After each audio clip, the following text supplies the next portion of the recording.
Olá, meus queridos, tudo bem? Tudo na paz? Graças a Deus. Paz e graça para todos, paz e graça para aqueles que já vivem em graça, paz e graça para aqueles que ainda estão buscando o conhecimento, buscando o entendimento, para que possam compreender e entender tudo sobre a graça de Deus.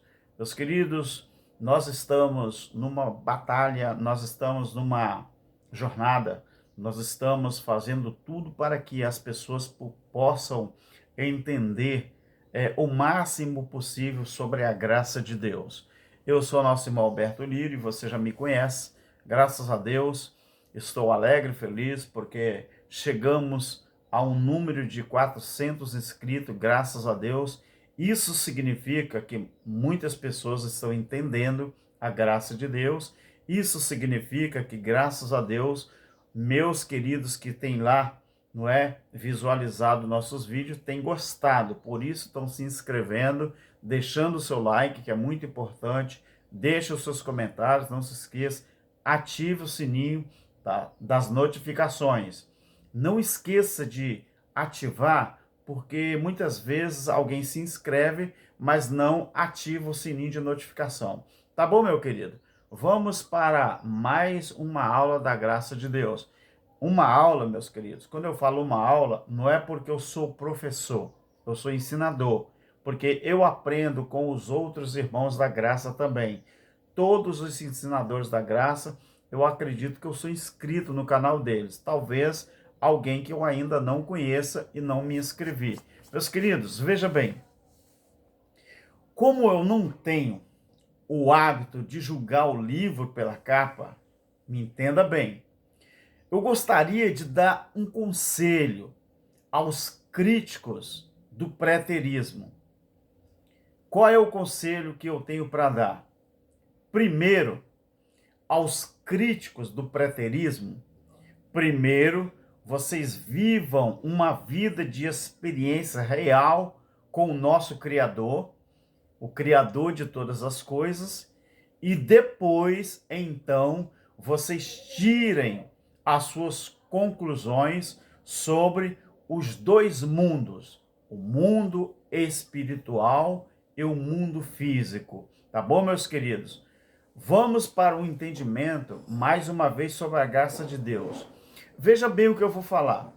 Você já observou que tudo fica fácil para o homem resolver e defender também, desde que ele, o homem, tira Deus da equação. Por que eu estou falando isso? Porque o preterismo, ele não é leite. O preterismo é alimento sólido. Então, aproveite, vocês críticos. Vocês têm que bater enquanto vocês puderem. Mas eu sei por que nós sofremos tantas críticas, tanto à graça de Deus como o preterismo. Nós sabemos por que nós sofremos tanto. Então, eu vou repetir, vou te dar um conselho.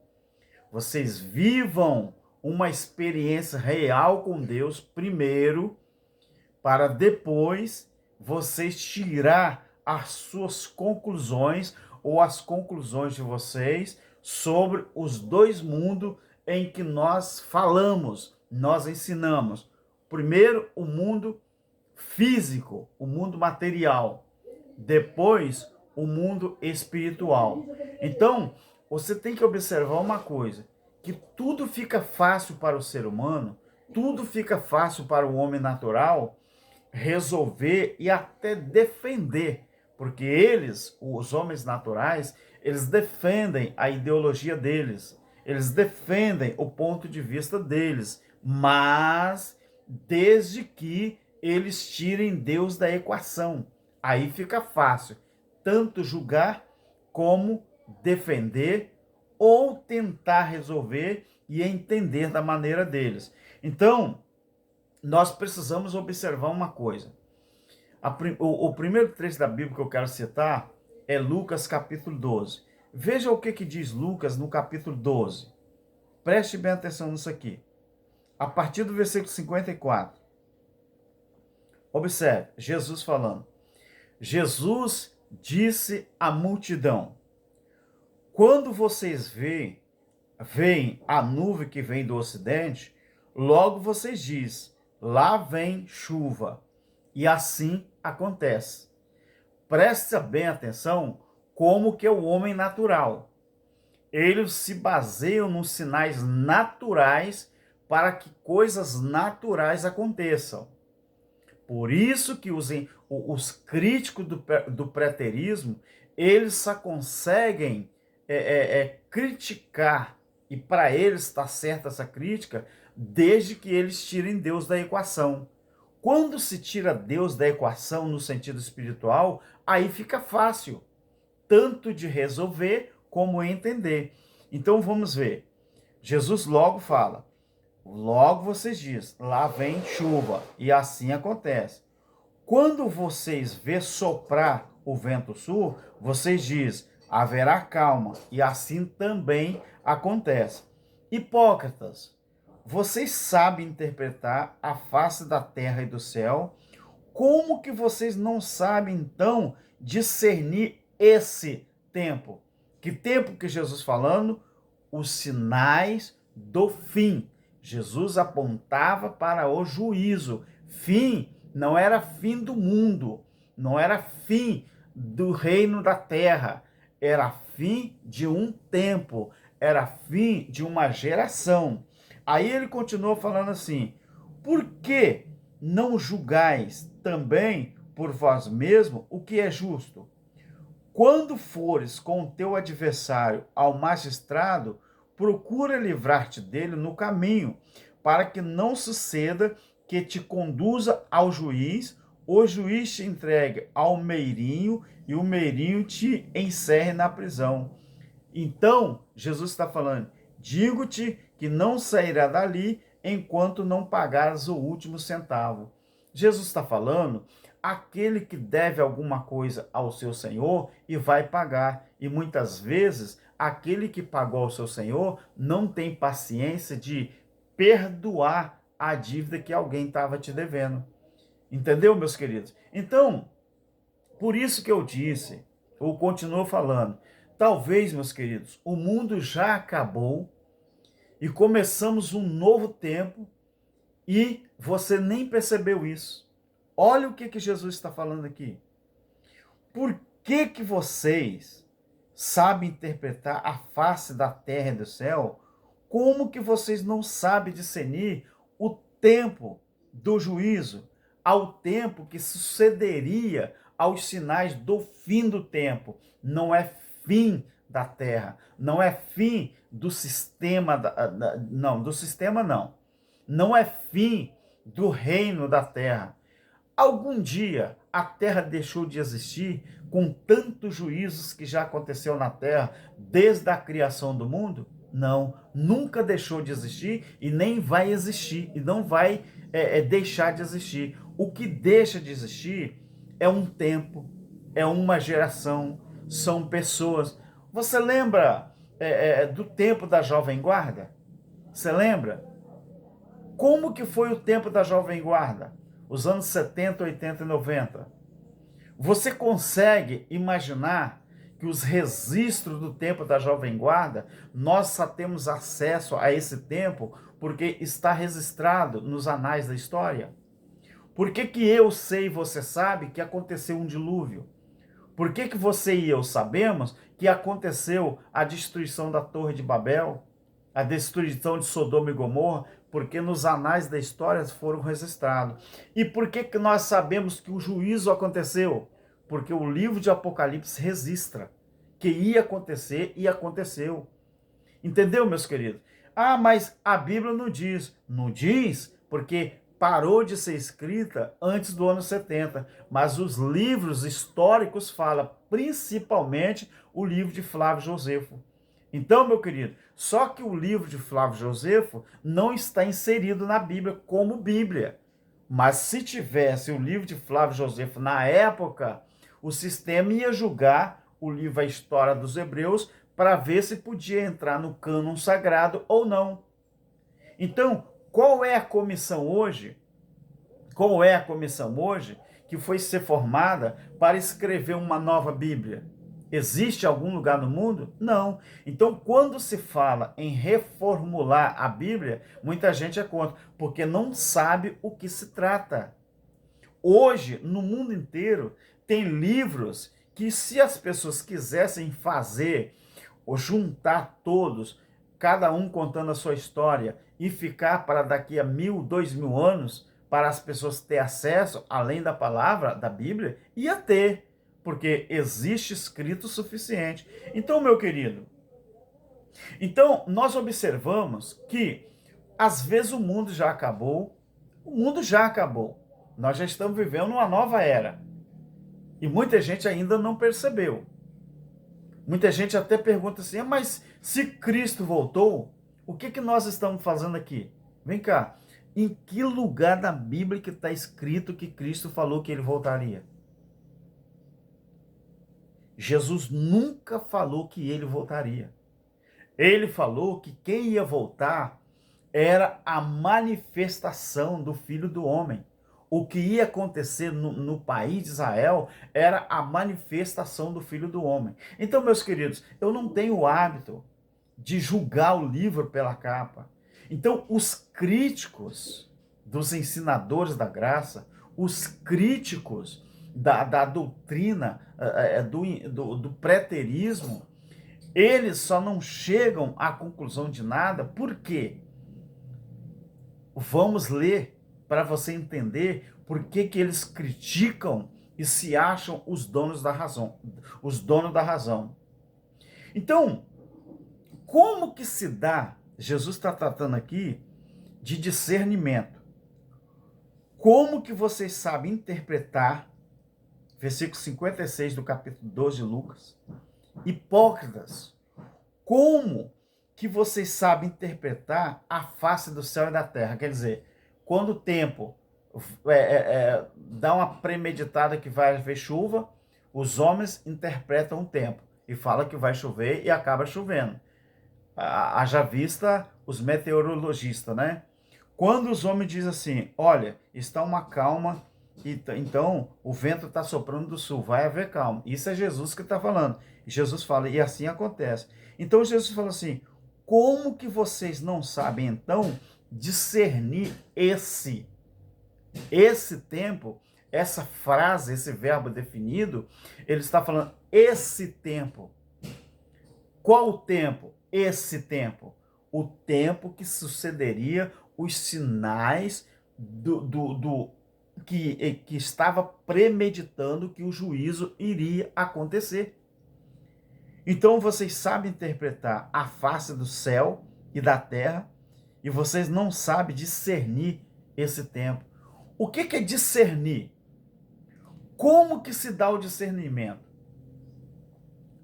A forma de você discernir as coisas do Espírito, meu querido, depende muito da forma que você enxerga. Discernir o tempo físico, Jesus está falando, é fácil. Os hipócritas, eles já definiam, olhando o tempo nublado, falavam que vai chover, que ia chover, e chove, acontece chovendo. O vento sul sopra, isso aí vai ter calmaria, e acontece a calmaria. Mas Jesus está falando aqui, então se eles sabiam discernir esse tempo, material, físico, como que eles não conseguem definir então, ou discernir os tempos espirituais? Por quê? Porque a forma de você discernir as coisas do Espírito, ela depende muito da forma que você enxerga. Eu descobri um canal no YouTube ontem, eu não tinha acesso, e eu descobri um canal no YouTube. Me parece que o rapaz já foi até ateu, ou não sei se ele é ateu.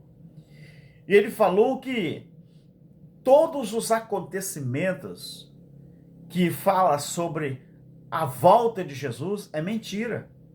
Que não existe uma prova que aconteceu a volta de Jesus. Mas quem disse que existe na Bíblia provas de que Jesus voltou? Não foi Jesus que voltou. Não foi Jesus que voltou, não. Porque a forma que eles enxergam a volta de Jesus, Eles gostariam que fosse uma forma física. Mas Jesus, ele deixou claro, Mateus, capítulo 24, Lucas 21, se você for em Marcos, capítulo 13, Jesus deixou claro que aqueles sinais eram os sinais que antecedia a manifestação do Filho do Homem. Sabe qual é a diferença entre uma manifestação e uma presença física? Eu vou te mostrar, só para você entender. Eu respeito muito meus inscritos e acredito que os meus inscritos também, eles querem aprender e eu vou ensinar. Uma manifestação física não precisa, melhor, deixa eu repetir.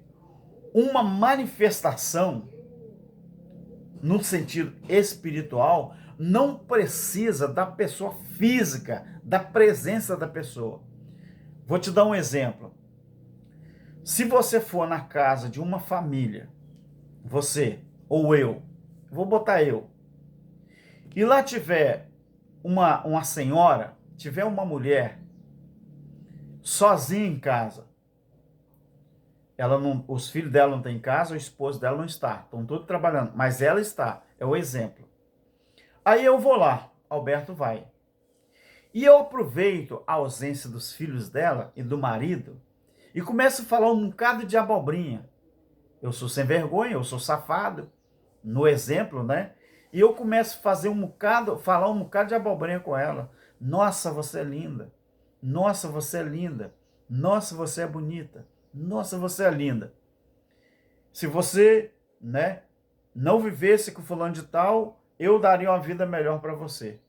E eu falo um bocado de abobrinha e vem embora. Vem embora, sai dali. Quando o esposo daquela mulher chega, 10, 15 minutos depois, meia hora, uma hora, ele chega. E ela ficou refletindo o que eu falei para ela, que ela é bonita, que é linda e tal. Se quando o esposo dela chegar, se ela tiver de cara feia com ele, o que que ele vai pensar? Ué, o que que eu fiz para essa mulher? Ela começa a agir diferente com ele. Mas por quê? Pensando naquilo que eu falei. Caraca, ele falou que eu sou linda, que eu sou bonita, e o meu marido nunca falou isso para mim. Nossa, que coisa bonita. E ela começa a ficar de cara feia para o marido. Mas o marido não tem culpa de nada. Então, aquele ambiente que está acontecendo ali, dentro daquele lá, é o resultado da minha presença ali naquele momento. Aquele clima ruim foi o resultado da minha presença ali. Mas eu estou lá? Não. Mas eu criei aquele clima. Eu vou citar para você. Então, aquele clima ruim foi o resultado da manifestação. Então, aquele clima é a manifestação de Alberto Lira naquele momento. Lírio. Quer ver um exemplo que eu vou te dar? Abra sua Bíblia em Mateus, no capítulo 23. Para você entender, meu inscrito. Você que, graças a Deus, está aprendendo. Mateus 23. A partir do versículo 50, a partir do versículo 33. Eu vou te dar um exemplo de manifestação. Mateus 23, a partir do 33. Serpente, raça de víboras, como vocês vão escapar da condenação do inferno? Por que que Jesus usou o verbo, a frase, manifestação, condenação no inferno? Vamos ver por que que existe essa condenação no inferno. Não esqueça que é sepultura. Não esqueça que é lugar dos mortos. Não esqueça que é lugar encoberto, inferno. Portanto, eu enviei a vocês, profetas, vocês quem? Aos judeus, aos israelitas. Aos judeus. Eu enviei para vocês profeta, enviei sábios, enviei escriba. A um vocês mataram, a outro vocês crucificaram, a outro vocês açoitaram na sinagoga de vocês. Vocês perseguiram de cidade em cidade. Vá sim preste atenção, vai recair sobre vocês. O verbo é vós, que é a segunda pessoa do plural. Mas como eu estou no futuro da época da escrita, eu posso usar o verbo vocês. Eu. Assim recairá sobre vocês todo o sangue justo derramado sobre a terra, desde o sangue do justo Abel até o sangue de Zacarias, filho de Baraquias, a quem vocês mataram entre o alpendre e o altar. E em verdade eu digo a vocês, Jesus está falando, eu digo a vocês que todas essas coisas vai acontecer sobre esta geração. Por que Jesus estava falando que todo o mal, a grande tribulação que haveria de acontecer, ia acontecer sobre a nação de Israel? Por quê? A manifestação do Filho do Homem era justamente pelo fato desse povo, os judeus, ter rejeitado os sábios, os profetas, os escribas de Deus e levaram essas pessoas à morte. Então, o que vai acontecer ali, o que aconteceu ali, é o resultado daquele mal que fizeram. Então, se aquele casal se separar, se eles se destruíram entre si, foi o resultado da minha presença aqui, ali naquela casa durante aqueles minutos que eu fiz aquela situação. Então, meu querido, aquele mal que aconteceu em Israel foi a manifestação do Filho do Homem. Aquele mal que aconteceu com aquele casal foi o resultado da manifestação de Alberto ali. Eu causei aquele mal. Então, quem causou o mal aos filhos de Deus, aos santos, aos profetas, foi a nação de Israel.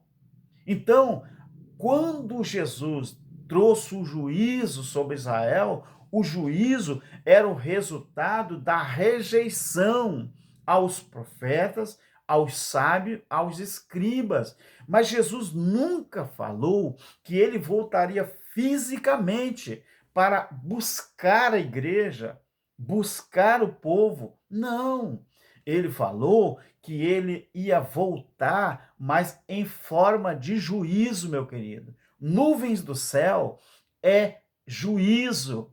Para você entender, nuvem, vá lá em Gênesis 37. José conta o sonho para o pai dele, que o sol, a lua e 11 estrelas se dobraram perante ele. O pai dele falou, você acha que eu, sua mãe e seus irmãos vão se dobrar diante de você? Mas ele não falou isso. José falou que o sonho era o sol, lua e estrela. José não falou que era o pai, a mãe e os irmãos. Mas na cultura judaica,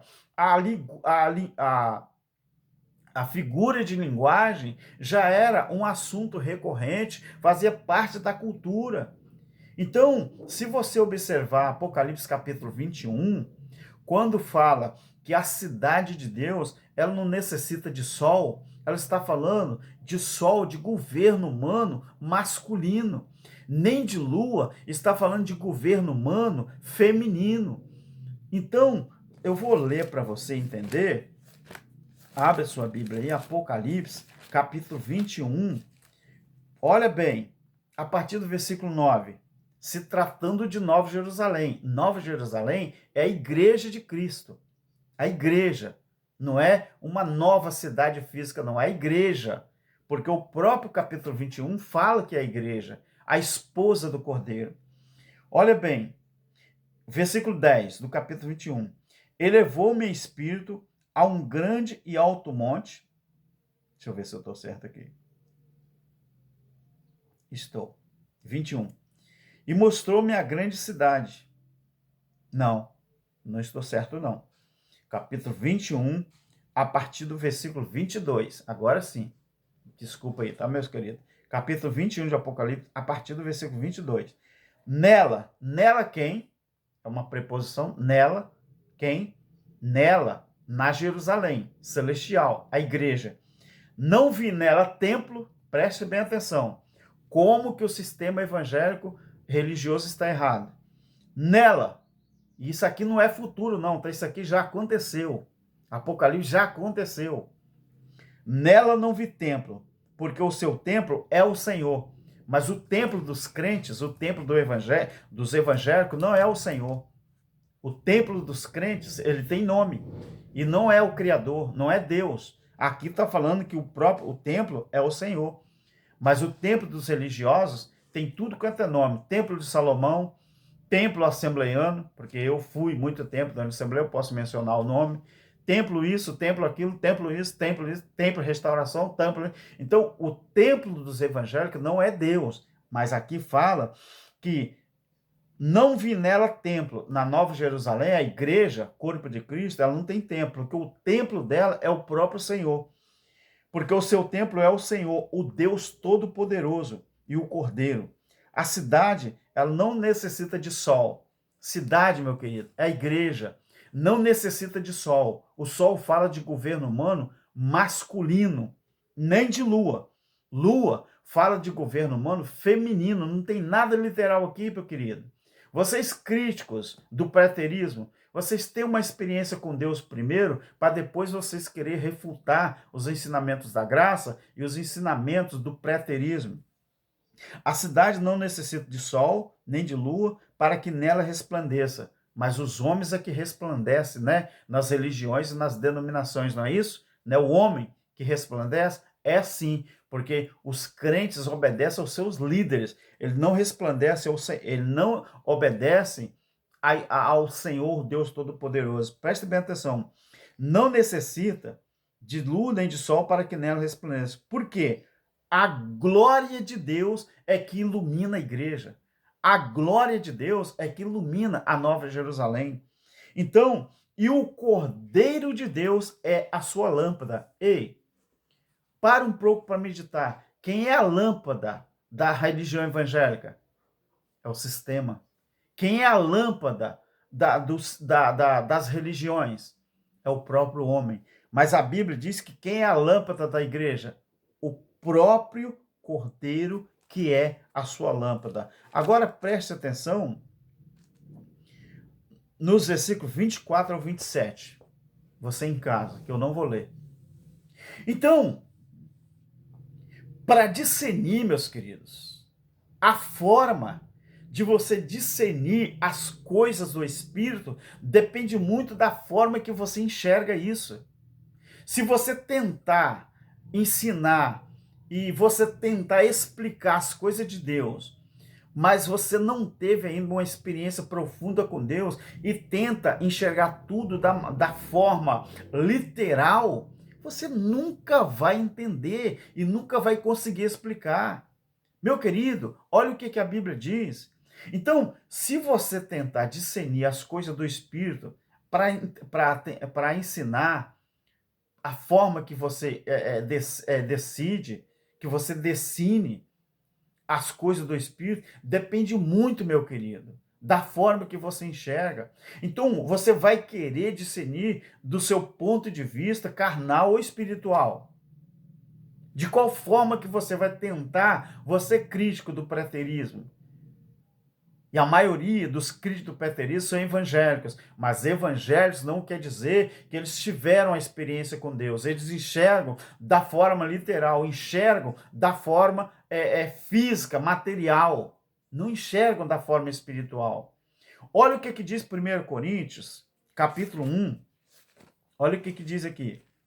1 Coríntios, capítulo 1. Vamos observar aqui. 1 Coríntios, capítulo 1, o versículo 16.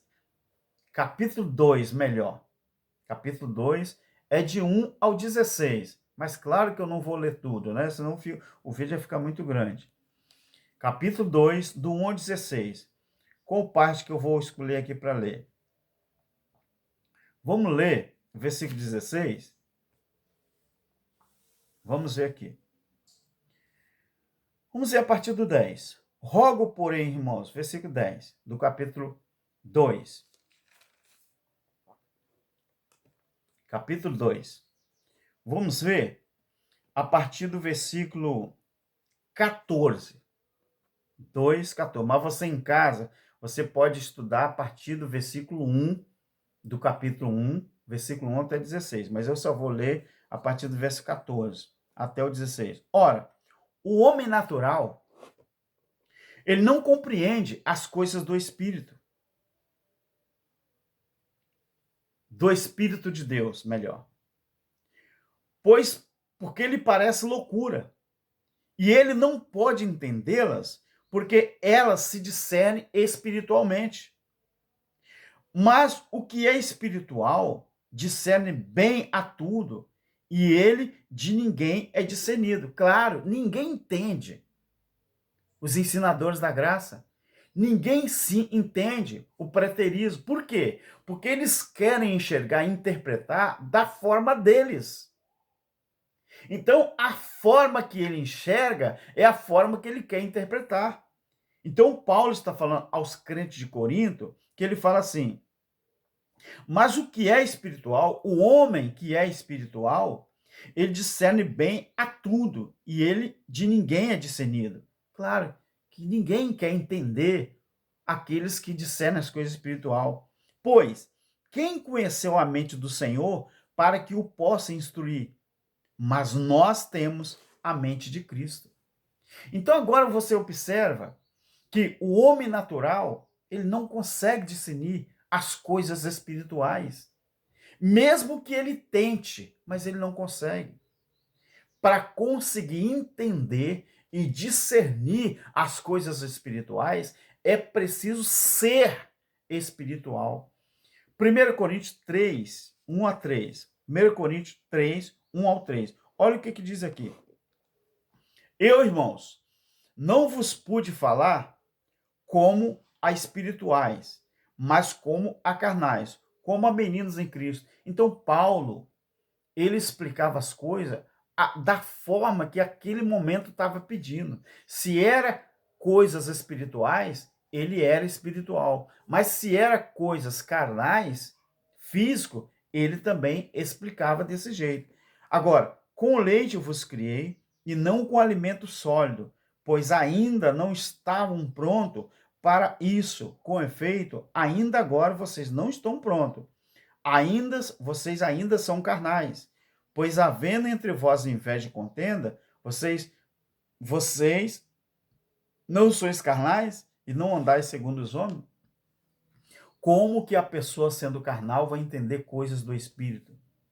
Como alguém vai descobrir o gênio, meu querido? Como que você vai conseguir descobrir o gênio de uma pessoa se ainda não teve um relacionamento sério com essa pessoa? É por isso que num casamento existem as 3 fases: o namoro, o noivado e o casamento. Você só descobre o gênio de uma pessoa a partir do momento que você pega um relacionamento sério com ela. Então, como que o homem vai entender as coisas de Deus se ainda não teve uma experiência real com o nosso Criador? Então, esses críticos que existem aí, eu não vou dizer que eles têm razão, juízo, né? Mas eles estão totalmente perdidos porque eles não sabem fazer o discernimento das coisas espirituais usando a carne, usando a matéria, usando o carnal, usando o físico, porque elas se discernem espiritualmente. Então, em 1 Coríntios capítulo 11, versículo 29, 1 Coríntios capítulo 11, 29, está escrito assim: porque até hoje tem crente que está dizendo que o corpo do Senhor é um pedaço de pão. Por quê? E um cálice de vinho. Por quê? 1 Coríntios 11 e 29, que Paulo está ensinando lá. Por causa disso, que muita gente não sabe discernir o corpo do Senhor. Mas se você for dentro da igreja evangélica, até hoje, 2000 anos depois do fato ter ocorrido lá em Israel, tem muito crente que ainda diz que o corpo do Senhor é um pedaço de pão e um cálice de vinho. Então, por isso que Paulo falou, vocês ainda não conseguem discernir o corpo do Senhor. Se a Bíblia diz que o corpo do Senhor em graça é o quê? É a igreja. Hebreus 3:6, Colossenses 1:18, Colossenses 1:24, não é? Efésios, o capítulo 5. Então, 1 Coríntios, capítulo 3, 1 Coríntios, capítulo 6. Então, esses trechos da Bíblia está falando que nós é que somos o corpo de Cristo, a igreja. Não é, querido, um pedaço de pão e um cálice de vinho. Você come um pedacinho de pão hoje, representando o corpo. Antigamente eu fazia isso, que eu não conhecia a graça de Deus. Você toma um copinho de um cálice de vinho, amanhã sabe para onde vai? Vai para o esgoto, vai para o vaso, vai para a rede de esgoto, até chegar na estação de tratamento. O que que você fez com o corpo de Cristo? Ah, mas é simbólico. Não, querido. Simbólico era antes da cruz. Nós estamos depois da cruz. Cristo agora não é Jesus de Nazaré. O Cristo agora é o Cristo ressuscitado, o Filho de Deus, que está sentado à destra. Você acha que Deus ainda é o quê? Que Jesus ainda é o quê? Jesus de Nazaré? Você está enganado, estão te enganando. Então, meu querido, nós observamos que em Hebreus, no capítulo 5, o versículo 13 ao 14, fala uma coisa interessante e importante também. Hebreus, capítulo 5, versículo 13 e 14. Olha o que diz aqui. Ora, todo aquele que ainda se alimenta de leite, ele não está experimentado na palavra da justiça, porque ainda é criança. Essa criança, meu querido, é no sentido espiritual, é no sentido de discernimento, entendeu? Mas o alimento sólido, quer dizer, a comida da graça, esse é o título, né, que eu vou dar esse vídeo. O alimento sólido é para os adultos. Adulto é na fé, é no conhecimento, é no entendimento, é no discernimento. Mas aquele que se alimenta de alimento sólido é para os adultos, para aqueles que pela prática têm as faculdades exercitadas para discernir tanto o bem como o mal. Precisa desenhar. Resumindo, meus queridos, não é para quem quer. Graça, preterismo, não é para quem quer, e sim para os adultos na fé, para aqueles que têm as faculdades, né, em Cristo Jesus. É isso que nós ensinamos. Então, resumindo, o preterismo não é leite, ele é alimento sólido. Então, você bata enquanto você pode, até que o seu entendimento seja aberto e alcance a graça de Deus. Graça e paz, fique com Deus. Amém.